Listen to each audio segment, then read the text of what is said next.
everyone, and welcome to the newest episode of I Never Knew But My Dog Did podcast. I am so happy everyone is here today. We are heading into a weekend, and this is going to be just a fabulous time to be alive today because I have as usual, wonderful guest. I know I say it. It's kind of rhetorical to even say that I have a wonderful guest on because I wouldn't have anybody on that wasn't wonderful. But I'm Maureen Scanlon, your podcast host for today, author, speaker, life coach, relationship expert.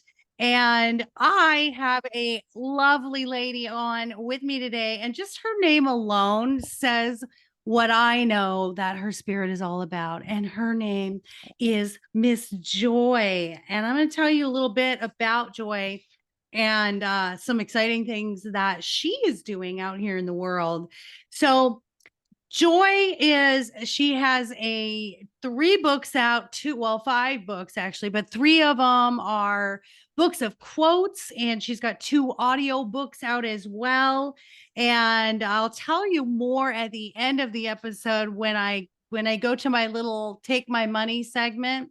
And today her items are going to be in my take my money segment, but she's all about the positivity. And she's got a great story. She has a wonderful story. She is just, you should see her smile. She just like lights up a room. So without further ado, hello, Miss Joy. How are you? Hey, what's going on? Nothing is going on. Everything is going in the flow today, right? Everything is going well. So excited to have you here. I see you're wearing one of your sweatshirts, and it's all about being the difference. And I think that's so important today is we want everyone to do things the way we want them to do them. And it has to start with us. So tell us, as this is I Never Knew, tell us about your story. I call it the knee story. So what was it, a moment in your life that brought you to your knees that really opened your mind to, I have to change something here. Things need to change.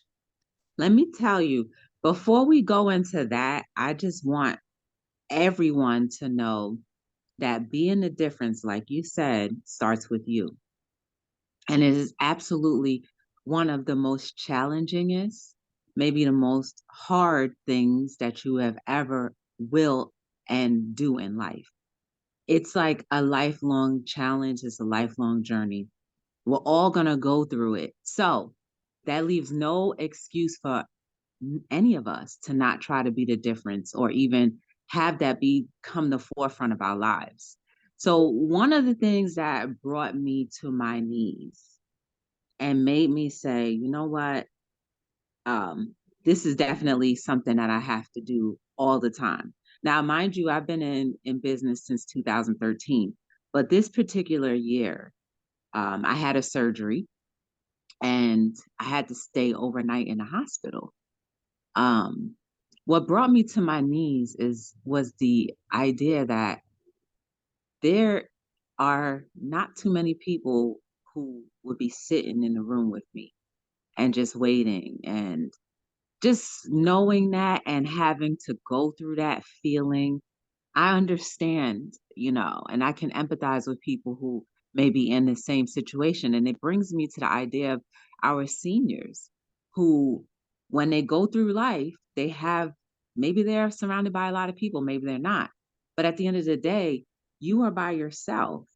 And it would be nice to have a phone call or two or even three. And a lot of people were like, oh, I wanted you to rest. But I was like, people have enough time to rest when they're sitting in a bed for however long. Thankfully, it was only a couple hours, 24 hours for me.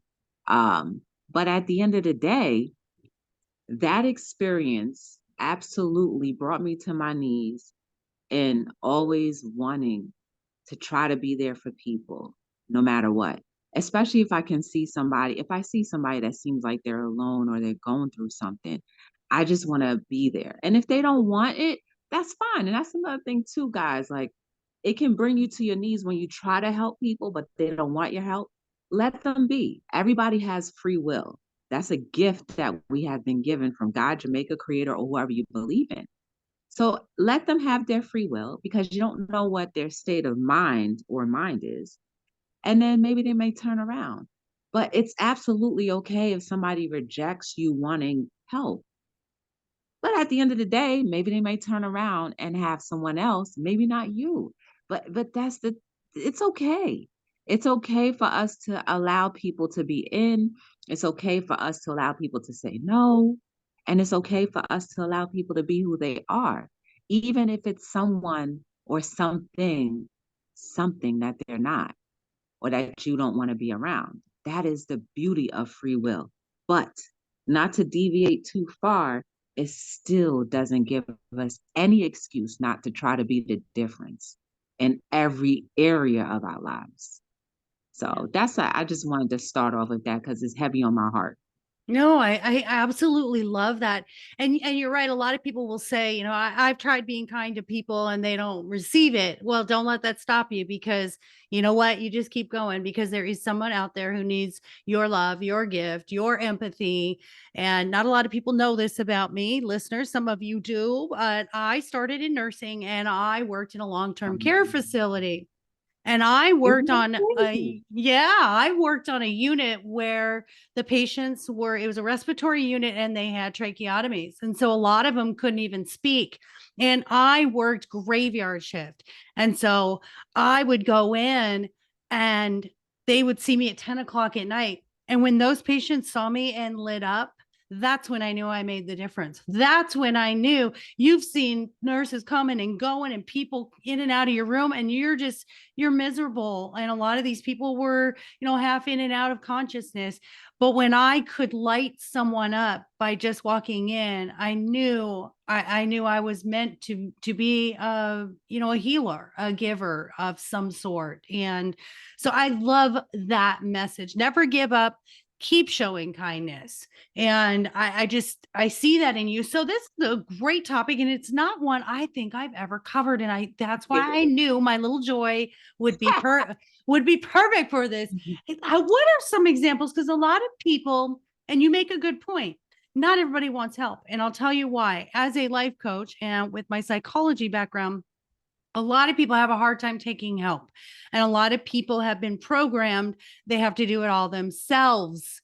And, it's a weakness if I ask for help or if I show that I need someone. That's a big factor, right? Let's go deeper.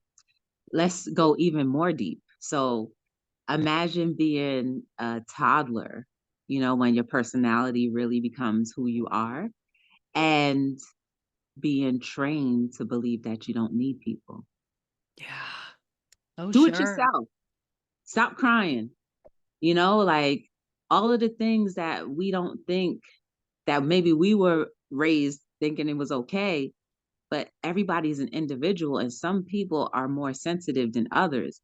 And by you saying that, that puts them into that belief Yep. that Yep. asking for help is a bad thing. Yes. Accepting Yes. help is a bad thing. Like, no, you don't ask anybody for anything, because every time you ask people for something, they're always going to hold it over your head. Yeah. That's Yeah. someone else's reflection of the life that they've already lived, not yours. Yes. Oh my gosh, I love that. And from our own experiences, that some people have used us that way, and a lot of us, myself, we were raised to be a human doer and not a human being. And so I had that codependent mentality that I had to do things for other people to get their love. So I wasn't supposed to ask for anything. And I then when you're this is another point too, and I love this, when you go out into the world and you're this independent person. And sometimes women, when we get out of relationships, we get even more determined as single women to say, I'm never going to be reliant on anybody ever again. And I know I got into that where I was like, I went from, I got out of the relationship, but I was bitter instead of better, because I was like, nope, I'm never going to ask for anything from anyone. And they're never going to be able to hold it over my head. And I'm never going to have to owe anybody anything. That's a tough place, right? That's trauma. That's trauma. And we don't recognize that as trauma. And we always think that collectively as humans, we think that trauma can only happen to people when they've been attacked physically, or maybe if they've lost somebody, like like visible signs that we think that's trauma. But listen, a trauma could be like you can be at a red light and somebody tap your bumper or somebody honk at you and then somebody yell at you. That can be trauma. And we say, oh, it was not a big deal. It was just something that happened, people being people. But you still have to overcome that because it's gonna do something to you. As human beings, we were never, I believe, we were never put on this earth to like have all of this conflict. Like it's natural to have arguments here and there, but we have conflicts, but we don't have resolutions, or we have limited amount of resolutions because we don't want to, you know, go and humble ourselves to say, okay, let me see where I was wrong and try to make this resolve. But it's just it's a human flaw that we allow our egos to rule us instead of the other way around. Yeah. And I think there's a lot of protection there. And I think you're right. There are different levels of trauma. You know, a lot of us get groomed. People have been groomed, from childhood. 0 to 6 are the most formidable years. So we don't know what happened from 0 to 6, really. Our memories really only started about age 4. So you think those first 4 years, oh, I don't remember any of that. Well, there's a lot of subtle trauma there. It's just the way that the people in your life, showed love and received love. And I think that's the trauma in all of us, is no one got it perfect. None of us, not one of us got it perfect. And I've talked about this, how my next TED Talk is going to be your ancestors are raising your children, because we're continuing those patterns of trauma, and we don't even know it is trauma. It doesn't look like trauma. You said it best. It doesn't have to be this big physical big deal. Oh, you got, a crime was committed against you, or you were beat or anything. Coming from a domestic violence background that I had in my marriage, the psychological and mental abuse was far worse than any bruises or anything that I had ever encountered. So Mhm. I love that you say that. What are some ways we can go out into the world every day? And I think everyone should try to do one random act of kindness a day. What are some things that we can do, whether it's with our loved ones or with strangers? What do you think? The most simple thing you could do is smile. That's it. Yeah. I'll never forget. I was going through a really rough time. You sound like my dog friends. I was going through like a miserable time. Um, I can't really speak exactly what, but I was going through a very miserable time. And I remember I was driving and I just started crying. And I was crying. And when I say I was crying, I wasn't like boo-hoo crying. It was the tears that were coming out. That was just like your body. At that point in time, your body is just like, okay, since you won't do it, this is the only way I can release the toxins. And it just was tears coming down. And I'm driving. I was at a stop sign. And I swear the person crossing the street had to be an angel because they just turned and smiled. And when I saw that smile said to me, everything's going to be okay. And whether they know it or not, that right there was just like, I didn't have to cry anymore. I didn't have to feel hopeless anymore. I didn't have to feel like my situation could never come to a resolve. It just felt so good in my soul. So a smile can save a life. Things that you wear on you can save a life. You don't have to, we don't, and that's another thing that we try to make things so much more than what it really is. We don't have to say a word. We could just wear something, kind of like the clothing that I make, simple messages, nothing brand new, just simple messages, something like hard work pays off or honesty equals freedom, something so simple, but yet when you seriously think about how deep it means, it can actually do something and change your life. I was wearing a prayer works t-shirt when I first started my company. I was so scared to wear any of my clothing because I'm a private person and I didn't want anybody to like know that I was the CEO of this company, I kind of wanted to have that privacy part of it, right? And I was crossing the street wearing my little simple t-shirt, and somebody said, "Thank you for the reminder." And I'm like, "What?" I was like, "Oh, you talking to me?" And the person was sitting on a bench and they were crying, or they looked like they had they were having a bad time. And I said, "Oh." Then I realized it was what I was wearing that they were commenting on. And I said, "Oh, that's okay. You're welcome." I gave him a business card, and I was like, "If you ever need anything, let me know." But I say that story to say that you don't have to say a word. You don't have to try to muster up anything. Your smile, what you're wearing can make all of the difference in the world. Maybe I saved her life. I don't know. Or maybe I stopped her from hurting for that moment. I don't know. I've never seen that person ever again. But imagine if the next thing she would have done was go home and end her life. I mean, maybe that's extreme, but you just don't know. Yeah. Yeah. You don't. You never know the ripple effect that you have. You help that person, they help that next person, and so on and so forth. You just reminded me. I love what you're saying. It doesn't have to take that much effort. Just smile and wear a shirt with a positive message. And that's why I love the dogs, because dogs don't speak, but yet in the world, think of the one thing that everyone just, you can't see a puppy and not smile. You cannot see a little baby kitten and feel bad. No way. These dogs are, it's this unconditional love. And what you're saying is, I can show you unconditional love without saying a word. Everybody thinks we have to save someone and, hey, come over and have dinner. No, just, it's someone who needs something will find it in you if you're out there, spreading the light. That is the most beautiful message you just said. I love that. Is that why you have those messages on your items, your t-shirts and your socks and all that? Well, it started off by that's part of the reason, but the real reason what I noticed, I become very aware of things, right? And around the time 2013, I had noticed, and this is when I was still participating in watching programming, television, for anybody that was wondering. Um, I had noticed that there was a lot of gun crime, right? And I also noticed a lot of the clothing in the stores had AKA 47s, had a lot of violent pictures.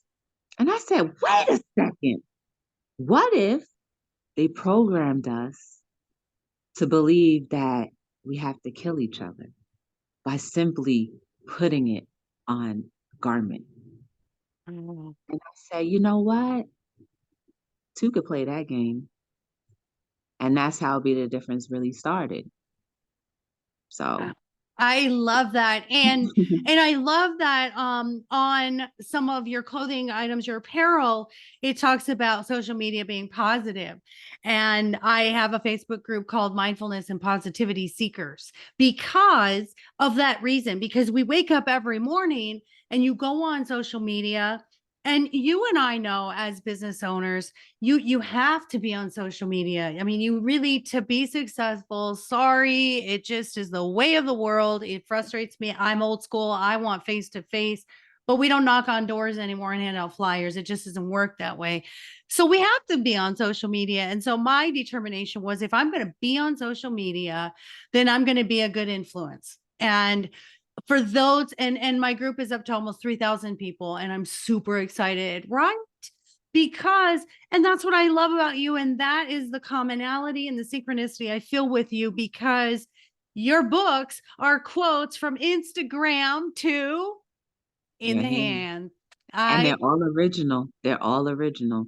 Every single last quote is original, and every single book has something different. And the inspiration and the motivation comes from things that I've seen, maybe something that personally happened, or just allowing God, my maker, creator, whatever people believe in, to like really speak through me. And that's how some of these, because sometimes I'm like, dang, how could I ever come up with something like that? It's not me. I It's know. because I was open and receptive. And the only reason why I can be that way is because I started to turn off the distractions. I started to enjoy nature and love nature. I started to meditate and really allow. That's how you let, God, Jamaica, creator, whatever, inside of you. And then they Yeah. can make your light really shine. And I believe when we do our purpose, whether it be inspirational or not, it doesn't matter. When you do your true purpose, because we all fit somewhere, Yep. it's going to illuminate bigger than you ever know. Maybe your purpose is to be a CEO of a major corporation, but not every major corporation has to have all of these different um, bad things going on in it. I mean, look at Chick-fil-A. You know what I Yeah. mean? Look at their model. There's no reason that companies can't be on a good foot. You know what I mean? They can't be Yes. on it. It's fine to be on a good foot. Yep. Yep. And You- the only thing that's newsworthy, which is sad in this world, is the bad stuff. And I love that our local news station here in Arizona, they've started doing like good stories. And that makes me really happy when I see that. I'm like, yeah, please throw something in between, the shootings and the murders and the robberies and all that bad stuff. So it's really nice to, be on that path. You are absolutely correct. And I've talked about this with others who are, like psychic mediums and channelers. I happen to be a spirit guide medium where I had no idea how this happened. I started writing my first book. And when you just said what you said, when you read your quotes, you're like, did I write that? When yeah, my husband edited my book and I started reading it, I did the same thing. This entire book, I went, oh wow, I don't remember doing that. I don't remember saying that, but that's really good. And we all have that, but I think we get messed up with the noise and the cloudiness of the world. And when you meditate, you clear all of that out and then you're suddenly getting this inspiration. And that's where it's at, right? yeah. And I think the one thing we all often forget is the power of numbers, and like we are absolutely the majority. So we can, if we absolutely realize that we don't have to rely on like a group of 40 people to narrate how the entire country should be run, or whatever the amount of people is, then we would definitely be like, this is the narrative that we want to see. We would control, like we have control over everything, but we just don't use it. We just don't use that power because we don't, a lot of people don't feel like they have the power. But why? How could you not have power? And I think everybody has some type of belief in God or whatever. Those basic principles are, you came from perfection. So how can you not have a little piece of it? And how could that little piece not be like effective? Yeah. Yeah. It's the distractions. You know what I mean? I often blame the microwave for the demise of the family. I just feel like once the microwaves came, it took away from needing to actually cook and spend, like, I have to be at home in order to cook for my family or else they're not going to eat. And just gave way to like, okay, well, I can throw it in the microwave, I can work an extra half hour or hour or two. Or Yeah. you know how to press a button, you don't need me there. Yeah.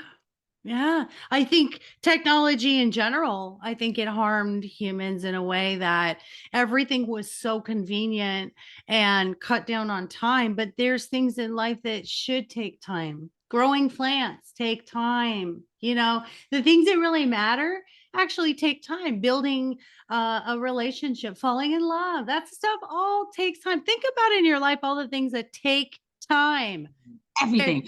yeah, right. The things that matter, children do not grow up overnight. It takes time. And Exactly. that's yeah, you gave me an epiphany when you said that. You're right. We created things, or we're getting really profound here, but we created things for convenience for humans, and in the other side, the duality is we harmed ourselves and we harmed the connections and the nurturing that we had, I think. And too, that goes back to the traumas that all of us, okay? I'm not exempt. Every single last person that breathes in and out, and oxygen and carbon, you all have a trauma. What we fail to realize is that even though I can acknowledge that we have trauma, it takes time, and it takes time to relearn stuff. Um, so you can't be so hard on yourself if you don't get it right away. You know what I Yeah. mean? Like, and that's for all of us. Nobody is exempt, not even like the most profound speaker or motivational person. They all had to work on their traumas and take time to deal with it and take time to heal from it. And it's gonna be a continuous healing thing. We're all in rehab, okay? We're all in emotional rehab. Every single last one of us will always be in some type of emotional rehab because what happens is when you feel like you are healed, those same situations come in a different format and it attacks you and it kind of brings you back. But you have to know your routines and your techniques to recognize what it is, maybe recognize it more quickly than the last time and heal from it and I guess that's also a way to keep us humble. Yes. I love that you say that because I've said that before. You're going to get these experiences over and over until you've healed them, got to feel to heal. And, when you think you've conquered it. So I use the example of, the narcissistic relationships that I was in and the abusive relationships. Well, man, I finally was like, heck no, I'm empowered and I'm never going to do that again. Next thing I know, it's a family member who's a narcissist. Next thing I know, it's a friend of mine for many years who has these narcissistic behaviors. So it kept showing up. And I'm like, dang it, I thought I conquered that. But it is a way of us, it's sort of a check. It's like the universe checking us or God source saying, hey, you're not there yet and you're never going to be. Everyone says, I'm a work in progress. And I always go, well, duh, you are until you're no longer here breathing. Exactly. It's never going to end. And I love Abraham Hicks, who talks about the law of attraction. She says, you're never going to get it done and you're never going to get it right. And hello, that's life. That's what we're doing here. Right. Because, we were created a little less than the angels, right? Or a Yeah. little less than God. So like it's just this is just a test for us to see how we can interact with each other. And one other thing I want to say, like for every single last one of us that gets to live our ageless lives, you made it. Like you actually made it. You made it from you made it from infancy to adolescent to um pre-adulthood to adulthood. And if you are lucky enough, you'll make it to like seniorhood. This is a blessing to be alive. I just recently heard of a couple people, not even just a couple people this last 2 weeks, but even in the beginning of this year, so many people who have passed and some are young. Think about the infants who pass all the time, that pass inside and don't even get to come and breathe the beauty of nature. Like, we have to not take for granted this gift. Sometimes, there will be times where you wish, like, dang, I wish I wasn't even here, but some people will never even get to live to whatever ageless year you are. You know what I Yes. mean? I Like imagine an 80-year-old seeing a 40-year-old or a 20-year-old or a 30-year-old die. Yep. Yeah. Yeah. It's that, mindset of gratitude and appreciation. And, we get caught up in the human mind. And I when I was turning 50, I remember talking to my sister. My sister said, oh gosh, when I turned 50, I just, put the covers over my head. And it was really she said it was a really hard one for me. And I said, really? Because I made my husband throw me a big giant party that I made it to a half a century. Like I felt like I'm the nifty 50 club. Like, but it is that perspective. You have to see it as, like you said, a gift and this gratitude. And even when you have struggle with difficult family members or difficult relationships, you can say, people are here to teach me or test me. And I'm grateful for the test. And I'm going to pass this test because I am determined to be here to fulfill my purpose. I want to say this, and I know my girl Joy is going to agree with me. Since I opened my mind and had more of this awareness and became woke, just, putting those pieces, those puzzle pieces of life. Cause I mean, when I was 6 and 7, my husband and I were in the hot tub last night talking, and we were playing old 70s love songs. And I had to laugh because I woke up to Barry Manilow yesterday morning on my alarm because I have like 70s love songs. I love them. And I told my husband in the hot tub, I said, I was a weird kid. My entire life has been focused on love. And I remember I used to swing on the swing set with a little cassette player and I had a Barry Manilow tape. Like, how nerdy was I? And so when I woke up to Barry Manilow, I was like, oh, but I remember, like, I don't know, everything I ever as a child, it was like this chase for love. And so it cleared now I mean, it took me a long time, 45 years to understand that I was always about love coming into this life. And I got lost on my path and I got clouded by trying to find love outside of myself. Do you notice, as I do with the podcast? First of all, I have met the most amazing people, and this is something I get to do. And that's why I know when you're in front of me, I know it is aligned and I know that you're supposed to be here. And since I started this and writing and coaching, the beauty of the world is way more present to me. And the beautiful people that are in this same arena and mindset of lifting one another, they're coming into my presence. Do you find that too? Because you're all about the beauty and the positiveness of life. Yes, and a lot of times, and I have to admit that I need to start meditating a little bit more like I used to. But I have noticed that a lot of times I interact with people who are going through things. But when I can reconnect with God, my maker creator, and I notice like all of the simplicities that nature sustains us, like you wonder why there's tsunamis, but look what you were doing to it. You know what I mean? Like, I, it's just everything, like you said, when we flow, you're going to grow and you're going to meet people who are going to be able to reinvigorate your life. And then also not reevaluate, but just let you know that you got to keep going. Yeah. And the break that you got and the break that you need, I'm going to provide that for you. So yes, this space definitely did that. Yeah. Well, you're an empath, so you draw that, I you think know? Oh my so. gosh, yes. Heck yeah. You would not be doing what you're doing and speaking the way that you do. I mean, you clearly are an empath because you have this awareness outside of yourself of human need and human suffering, and you draw it in. And it's such a beautiful thing as long as you protect yourself. And I think about humans and how difficult we make things.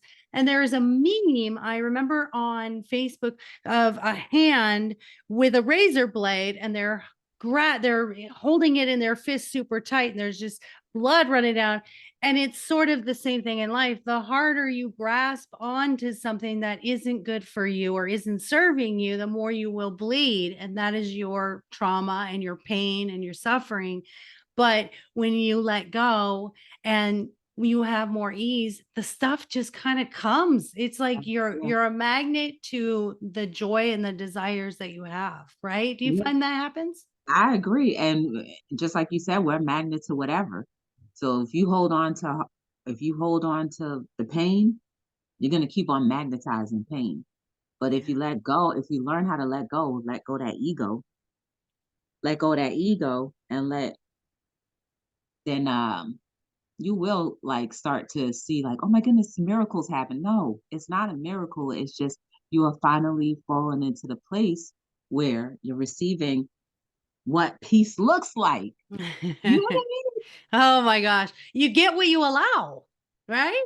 You get what you allow. And when I was allowing abuse and mistreatment and, being demeaned all the time, well, I allowed it. And, there comes a point in life, and listeners, if you're at this point where you feel like, man, life just happens to me and it's one thing after another and it comes in threes, and every time I turn around and I do something good, something bad happens. Those are the moments where you got to sit and reflect and go, okay, what is it that I'm allowing that I haven't drawn the line in the sand on? And Yep. it always comes back to us, right, Joy? Yes, it does. I say my recommendation is turn off the distractions, TV being number one, then the radio. Do it for a week. And I used to do a talk show every day on YouTube called Hello World. Yeah. And I talked about, like, when I first started, I was like deep in, like, the meditation and stuff like that. Um, and I speak from my experience. When you turn off those things, you have nothing else but you. And I always say, if you can't look at yourself, your physical self, your spiritual self in the mirror for more than at least 5 minutes, you know where you are. Because if you really, really, really look at yourself, most people are not going to be able to look at themselves for 5 minutes because they see something that they're ashamed of. And when you're ashamed of something, that means that you need to be overcoming that. And when you overcome that, it's not you alone. It's God, your maker, creator, or whoever you believe in. And if you don't believe in anything, then maybe you might want to start meditating so that you can invite whatever spirit that you will believe in to come and heal you and to guide you and to lead you. None of us can do this by ourselves. We have ancestors, like you said, we have ancestors, God. We got a whole team. Yep. And if Yeah. we just realize we have a team, boy, protection, you'll understand, like, you've been protected your whole life. I could sit here off camera and tell you so many things that I have been protected from. And when I recently think about those things, I'm like, dang, I've really and truly been sustained.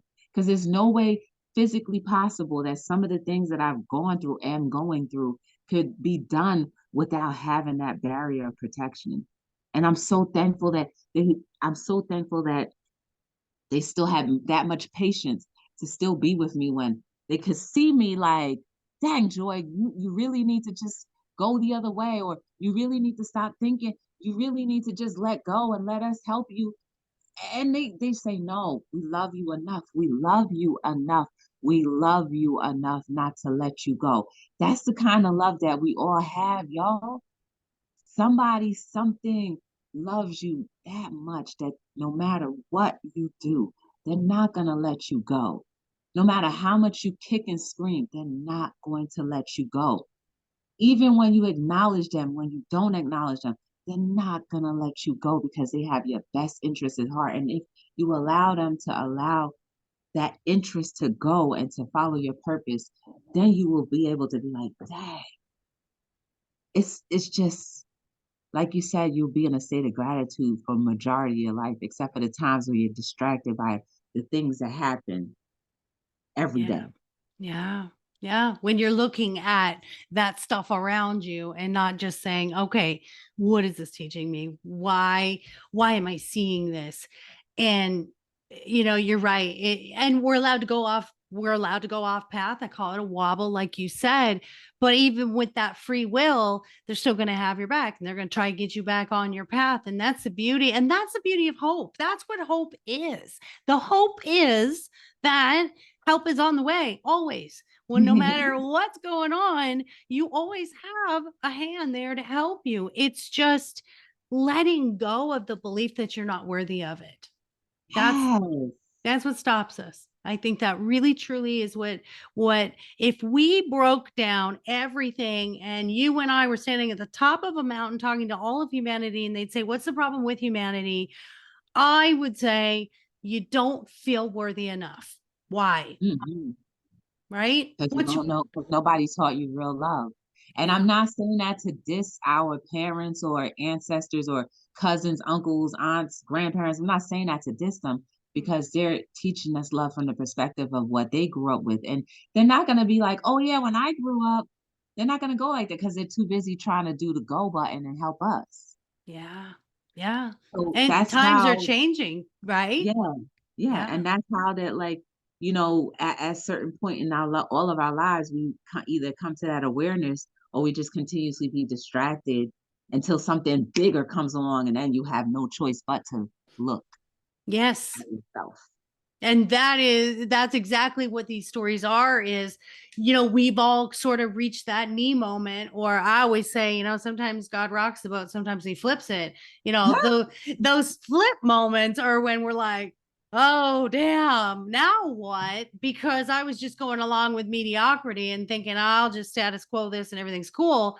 And then all of a sudden it's like, no, you're meant for something bigger. And if you're not going to do it, I'm going to do it. And I really reach those moments often in my life where, I settled. And I think we do. A lot of us just settle for okay and not great.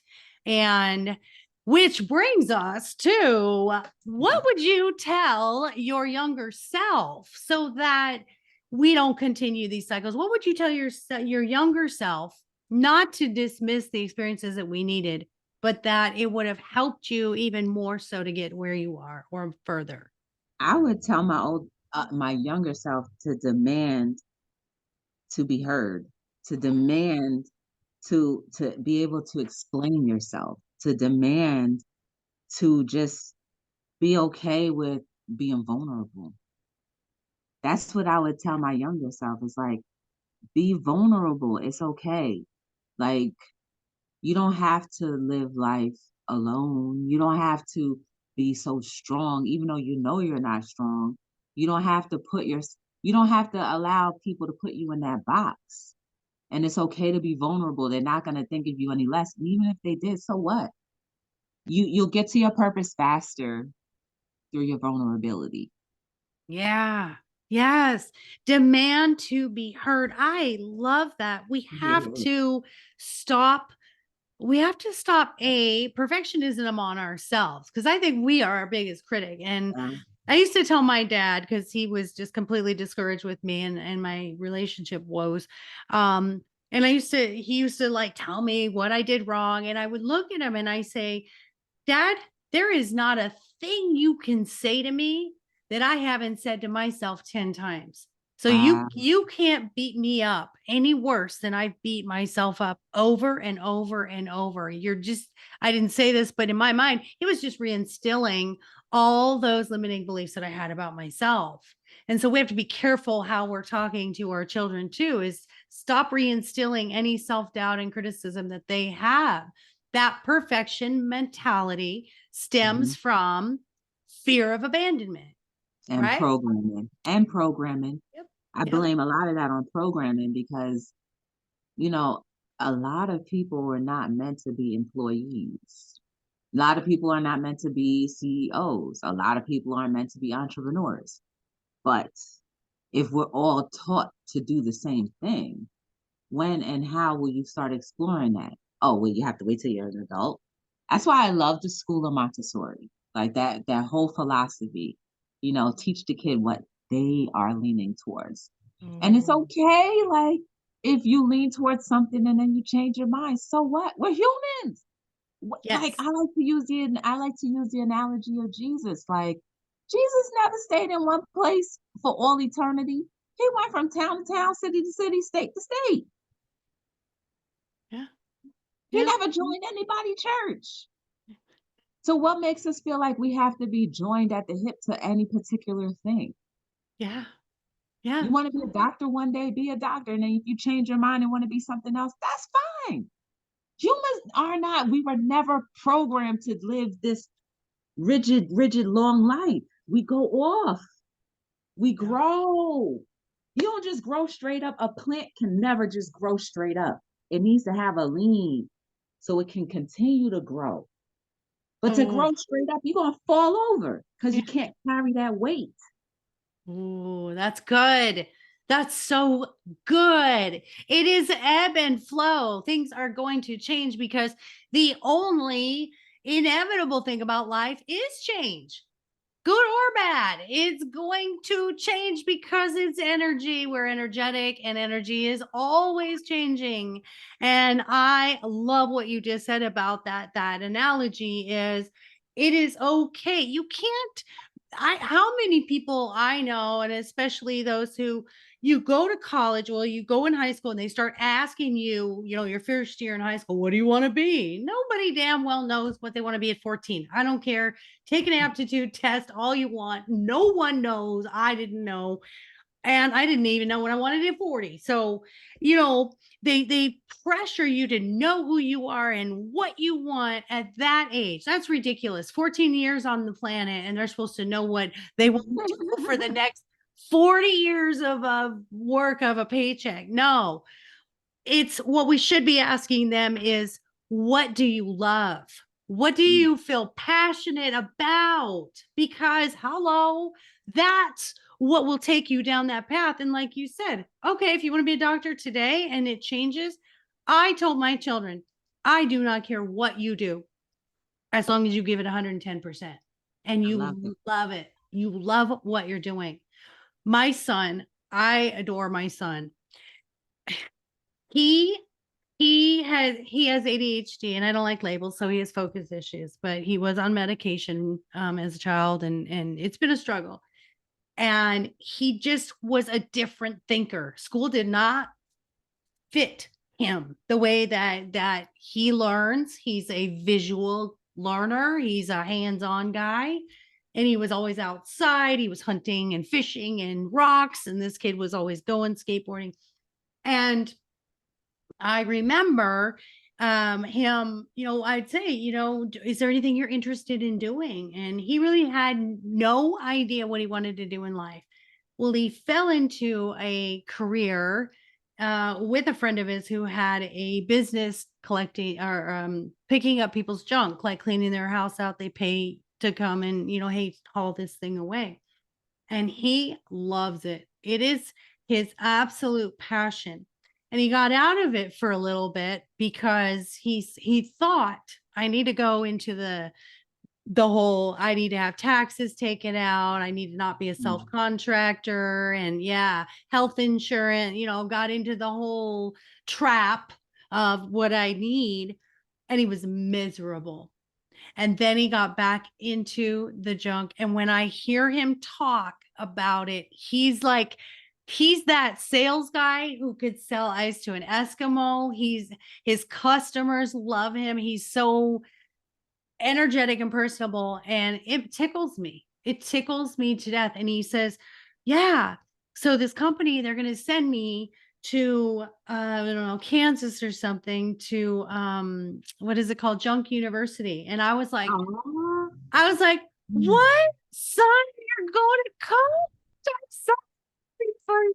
When we started laughing because it's he loves it, and I'm happy that he loves it. And isn't that what parents should do, is just say, yeah. your happiness is my happiness. But we try to overcompensate for the things that we didn't get to do by wanting our children to do it. And so And that's not only that, it's like you said, it's like, the perfectionism and also the competition, the competitiveness. Parents are like, well, my kid is better than yours. And even if they're not saying it, you know, they're training their kids or wanting their kids to train so hard so that they can be the best that they can be. But it's really just your personal goal to be like, yeah, but that's my kid doing it. And yeah. then you're like all humble and like, no, no, they do work very hard. I love my little Charlie or Amber, and they work so hard and diligently. Meanwhile, you're like, you better hurry up and, do your thing. You better get all A's. What is an A? If your child can only produce a D or a C at most, what is wrong with that? There's nothing wrong with it if they're doing their full potential. Yes. Yes. But there's a measurement, and that measurement is an expectation. And then the expectation becomes perfectionism. So we're setting a standard across the board for all of our children that they should all be equal, and getting an A is the equivalency of excellence. Not It's that not. they're good humans, and not that they're kind, and not that they're good at other things besides scholastics, for crying out loud. That's my little guy. I mean, he's, 24 years old and he is like this big bundle of energy and I love that. And you know what I would say to parents who say my kid is better than your kid? My answer is my kid is happier than your kid Ooh. because I allow him to be who he is and he's allowed to chase Ooh. his dreams and his passion with no expectations or weight on from me. How about that? Ooh. That is like that's the ooh. How Mike, you gonna come back from that? that's a Ooh. mic drop moment, right? That's a literal mic Yes. drop moment. Walk stage left. And that is all. All right. Exactly. Tell us where we can find first of all, your shop. I just absolutely love. Actually, no, I'm going to do the take my money episode first because then they're going to be able to know why they need to go to your shop. So, Okay. guys, so I have a little segment called Take My Money. And usually I ask people, Miss Joy, for weird and wacky things that you've seen out there for sale, you've bought yourself, or like you have a quirky thing that like nobody else has to buy. Like you go, yeah, I have to have like green ketchup. Okay. Yeah, it's weird, but I have to have it. So anything weird like that you can think of. No, I don't know. Anything weird that I would have to buy? I don't know. I mean, like, I work too much to like think about anything outside of working. Good. Um, So you've never bought a potato chip with Jesus on it. no. I didn't think you would. So because I love this segment of Take My Money. So guys, I'm gonna say this, listeners. This is my favorite things on your site. So you're gonna take Okay. my money because I'm going to be purchasing them. And Oh, okay. one of them, and all of her shirts are $22 and all of her socks are $16, correct? Yeah, they start at 22. Like the bigger sizes are a little bit more. Okay. Look at that. I did my homework. Boom. What? What? Yes. So this is my favorite one because it's so apropos of what we just finished that subject on. She has a shirt that says a paycheck is not a passion. Yes. And I stand by that. You stand by that. Do not measure yourself with money. Measure yourself by happiness and the abundance follows. I'm just saying that. I'm getting that shirt. Second is her socks are life, and they are, as her site says, there's only 12 of them in Uh-huh. existence. Uh-huh. My favorite is Life's a Box of Chocolates because I kind of feel like I'm like that like a box of chocolates because you never know what you're going to get, except you will get high energy. And I love chocolate. So, the socks I need to get are Life's a Box of Chocolates. And her books are on there as well, guys. Her audiobooks and her other three books. And it's called, they each start off, they're different quotes in all the books, but it does say quotes that make you say, oh, yes, there we go. Look at that. Oh, see, I wouldn't even need my glasses to read those. You don't. They are, And the hidden message is because my aunt has low vision. I wanted her to read it. oh, how Mhm. precious is that? Of course, she read all of them. Yeah, I told her like when I did my very first book, I was like, "This is for you," and Oh, that's precious. So it's really cute because there's a gift behind it, which of course is completely the encompassing joy that you are. So tell us where they can go to buy these fabulous apparel and books. you guys can do three things. Follow me on all social media platform at B as in boy, T as in Tom, D as in dog, LLC. And you can purchase any one of these items at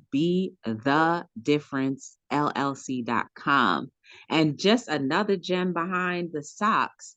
The reason why there's only 12 is because, like majority of us, we can't really afford a Ferrari or any of those exclusive items, but at least we can afford a pair of socks that only 11 other people in the world will have.